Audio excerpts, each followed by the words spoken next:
السلام عليكم ورحمة الله وبركاته، مساكم الله بالرضا والنعيم.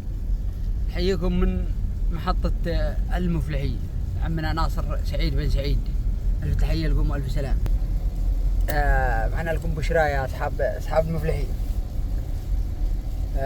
أصحاب المبالغ البسيطة اللي هي من مليون يمني وتحت، هذا على طول بيسجلونكم إياها. ومن 10,000 سعودي وتحت أموركم بالسليم بيسجلونكم.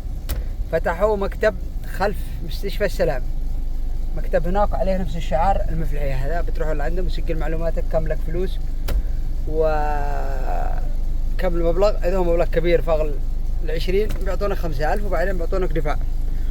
وإن هو مبلغ بسيط على طول بيسجلونك إياه. فتحية لكم وتحية للشرفاء وتحية لمن يسدد حق الناس. الأمور طيبة. وهذه هي محطة المفلحي وسوبر عمنا ناصر. طبعا سوبر ناصر. تحية لإبراهيم وتحية للشباب وتحية لسعيد بن سعيد وألف تحية لسعيد بن سعيد. أما ذي اللي هطول فلوس الله لا صلح لهم حال.